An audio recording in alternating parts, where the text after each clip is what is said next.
একঘেয়েমি গরুর মাংস রান্না না করে একবার এইভাবে সাদা মাংসটা রান্না করে দেখুন। এই মাংস রান্নাটা খেতে যে এত বেশি মজা লাগে, একবার রান্না না করে খেলে বুঝতেই পারবেন না।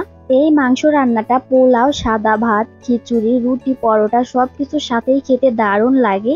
আজকের এই মাংস রান্নাটা করার জন্য প্রথমে আমি আমার পরিমাণ মতো গরুর মাংসকে ধুয়ে নিয়েছি। গরুর মাংসগুলোকে বেশি বড় করে নিয়ে মাঝারি সাইজের করে কেটে নিয়েছি। আজকের রান্নাটা আমি সম্পূর্ণ বাটা মশলাই করব। এখানে কয়েক কোয়া রসুন ছিলে নিয়েছি 3 টুকরা আদা এবং 4টা পেঁয়াজের খোসা ছাড়িয়ে এরকম বড় করে কেটে নিয়েছি। এরপর নিয়েছি কাঁচামরিচ একটু বেশি করেই নিয়েছি, কারণ এখানে আমি মরিচের গুঁড়া দিব না, কাঁচামরিচ দিয়ে মাংসটা রান্না করব। এখন শিলপাটায় সবগুলো মশলাকে বেটে নিব। আদা রসুনটাকে একদম মিহি করে বাটবো।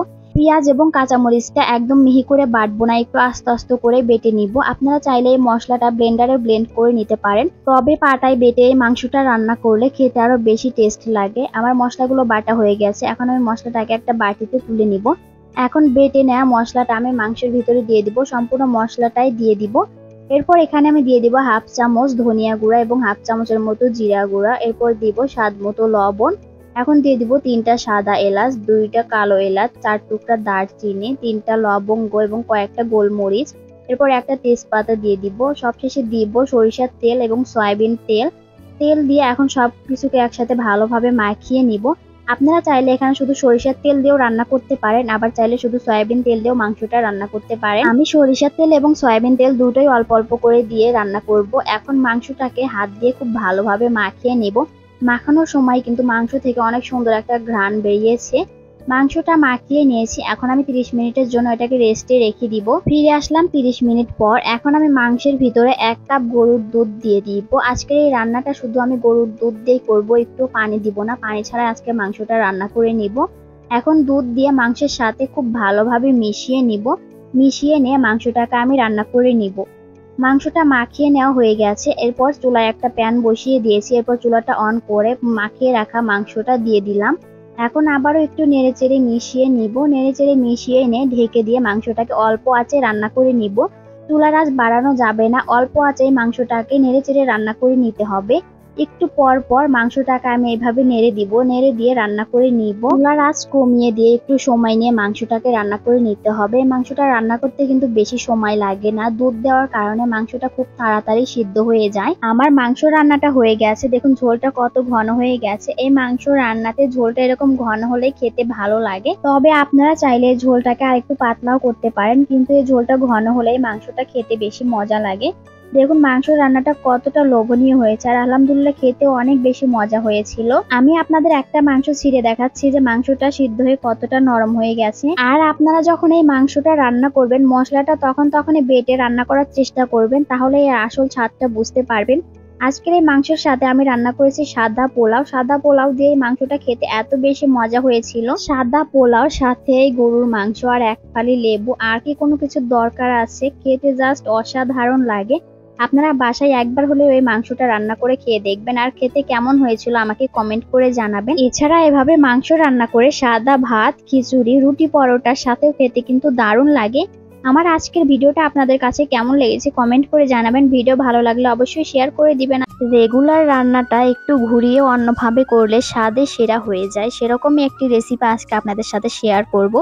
গরুর মাংসের রেসিপি। গরুর মাংসটা এইভাবে রান্না করলে খেতে যে কি পরিমাণ মজার হয়, আর রান্না করাটাও খুবই সহজ। এখানে আমি পরিমাণ মতো গরুর মাংস নিয়েছি। এরপর গরুর মাংসে দিয়ে দিব 1 কাপ দুধটা দিয়ে দেওয়ার পর এখানে আমি দিয়ে দিব কয়েকটা কাঁচামরিচ ফালি। এরপর দিয়ে দিব পেঁয়াজ। এখানে আমি 2টা পেঁয়াজ এরকম গোল করে কেটে নিয়েছি। এখন পেঁয়াজটাকে দিয়ে দিব। এরপর দিয়ে দিব মশলা, দিয়ে দিব 2 চামচ আদা রসুন বাটা। এরপর দিব 1 চামচ জিরা বাটা এবং দিব 1 চামচ গরম মশলার গুঁড়া। আপনারা গরম মশলাটা আস্তেও দিয়ে দিতে পারেন। এরপর দিয়ে দিব হলুদের গুঁড়া, মরিচের গুঁড়া, ধনিয়া গুঁড়া, স্বাদ মতো লবণ। সবগুলো মশলা দিয়ে দিব একটা তেজপাতা এবং পরিমাণ মতো সয়াবিন তেল। এখন মশলার সাথে গরুর মাংসটাকে খুব ভালোভাবে মাখিয়ে নিব। যত ভালোভাবে মাখানো যাবে রান্নাটা ততটাই বেশি মজা হবে খেতে। আর আমরা সব সময় যে মশলাগুলো দিয়ে গরুর মাংসটা রান্না করে, আজকেও সেগুলো দিয়েই রান্না করেছি, শুধু এখানে দুধটা আমি অ্যাড করে দিয়েছি। এখন মাখিয়ে নিয়েছি, এখন এটাকে আমি চুলায় বসিয়ে দিব। চুলায় বসিয়ে দিয়ে মাংসটাকে খুব ভালোভাবে সময় নিয়ে কষিয়ে নিব। মাঝে মাঝে ঢাকনা তুলে নেড়ে চেড়ে দিব, নেড়ে চেড়ে দিয়ে ঢাকনা দিয়ে আবারও ঢেকে মাংসটাকে ভালোভাবে কষিয়ে নিব। মাংসটাকে পুরোপুরি কষিয়ে নিয়েছি, কষানোর সময় মাংসটা অনেকটা সিদ্ধ হয়ে গেছে।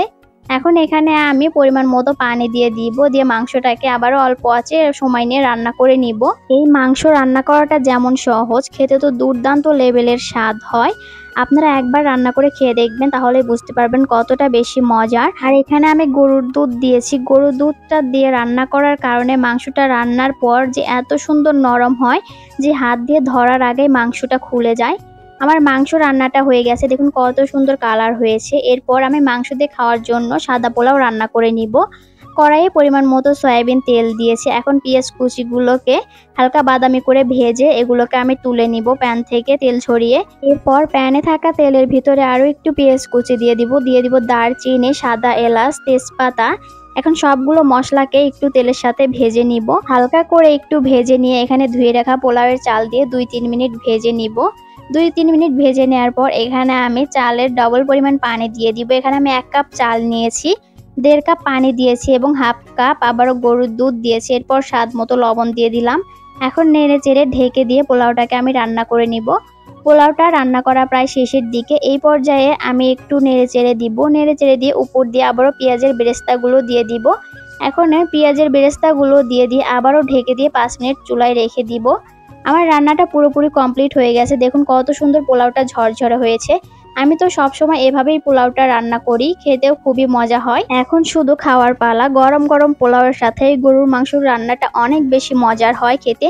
আমার হাজবেন্ড খেয়ে তো অনেক বেশি প্রশংসা করেছে, তার কাছে অনেক বেশি ভালো লেগেছে। এইভাবে গরুর মাংস রান্না করে সাদা ভাত, পোলাও, খিচুড়ি সবকিছুর সাথেই খেতে দারুণ লাগে। আমার আজকের রেসিপিটি আপনাদের কাছে ভালো লাগলে ভিডিওটিতে লাইক, কমেন্ট, শেয়ার করে অন্যকে দেখার সুযোগ করে দিবেন। ভালো থাকবেন সবাই, আল্লাহ হাফেজ।